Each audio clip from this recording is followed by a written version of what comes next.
জয় হিন্দ দোস্ত মাহমুদুল ফেচেলৰ স্বাগতম জনাইছোঁ পুনৰ এটা নতুন ভিডিঅ'ৰ সৈতে চব বন্ধু এণ্ড বান্ধৱীসকল আজি বহু দিনৰ পৰা ভিডিঅ' দিয়া নাছিলোঁ মোৰ এটা প্ৰব্লেমৰ কাৰণে ভিডিঅ' দিয়া নাছিলোঁ এতিয়াৰ পৰা কণ্টিনিউ আপডেট পাব আৰু আপোনালোকৰ কাৰণে এতিয়া মই এইটো ভিডিঅ'ত বহুত এটা ভাল খবৰ লৈ আহিছোঁ কাৰণ বহুত দিনৰ পৰা ৱেইট কৰি আছিলোঁ আৰু বহুতে ফিজিকেল দিছিলোঁ এতিয়া এইটো আপডেট লৈ আহিছোঁ যে আপোনালোকে নতুনকৈ কেতিয়া ৰানিং কৰিব পাৰিব বা কেতিয়া ফিজিকেল দিব পাৰিব আৰু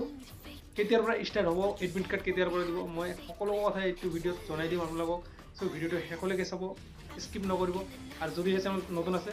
ছাবস্ক্ৰাইব কৰিব আৰু কাষত থকা বেল আইকনটো দবাই দিব চ' বন্ধু বান্ধৱীসকল এ বি আৰু ই বি এডমিট কাৰ্ড অতি সোনকালে দিব ফেব্ৰুৱাৰী মাহত দিব আৰু ফেব্ৰুৱাৰীতে ফিজিকেল হ'ব তো সেইবাবে আমাক সকলোকে ৰানিং কৰিব লাগে এতিয়াৰ পৰা ফিজিকেলটো মানে প্ৰেক্টিছ কৰিব লাগে সময় বেছি আমাৰ হাতত নাই আৰু এমাহৰ ভিতৰতে আমাৰ ফিজিকেল হৈ যাব ফেব্ৰুৱাৰী মাহত হ'ব এইটো 100% 110% ফিজিকেলটো ফেব্ৰুৱাৰী মাহত হ'ব কাৰণ এছআৰ এক্সাম হৈ গ'ল এতিয়া এছআৰ এক্সাম ফিজিকেল ষ্টাৰ্ট হ'ব ফিজিকেল হোৱাৰ লগে লগে আমাৰ ফিজিকেল হ'ব এ বি ইউ বি আৰু লগতে জেল ৱাৰ্ডাৰৰ এডমিট কাৰ্ড হৈছে ৰেডি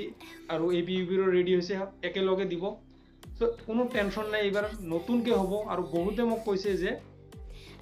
যিখিনি এ বি ইউ বি ৰানিং ফিজিকেল হৈছিল সেইখিনি হ'বনে নাই নতুনকৈ না আৰু কিবা হ'ব সেইখিনি নতুনকৈ হ'ব মানে এ টু জেড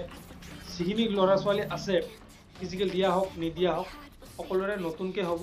সেইটো কোনো ধৰণৰ মানে চেঞ্জ নহয় আৰু যোৱাবাৰতকৈ এইবাৰ চিষ্টেম বহুত বেলেগ হৈছে বহুত নিয়ম বহুত বেলেগ হৈ গৈছে এইবাৰ মানে বেলেগ ধৰণৰ ফিজিকেলটো হ'ব আৰু সকলোৰে হ'ব যিবিলাক দিছিল সেইবিলাকৰো হ'ব আৰু যিবিলাক দিয়া নাই এতিয়াও সেইবিলাকৰো হ'ব একদম পূৰাপূৰি নতুন একদম চব চেঞ্জ মানে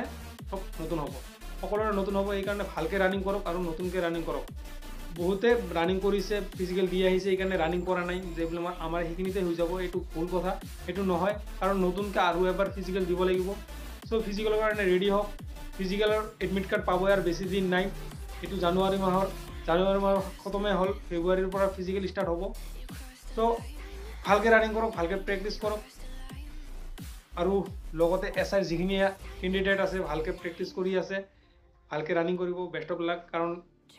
যিটো ৰিটেন মেইন গেটটো পাৰ কৰিছে এতিয়া ফিজিকেল বেছি হাৰ্ড নহয় ভালকৈ ৰানিং কৰক পাছ কৰি যাব বেষ্ট অফ লাক চ' ভিডিঅ'টো ভাল লাগিলে লাইক কৰিব আৰু শ্বেয়াৰ কৰিব জয় হিন্দ জয় আই অসম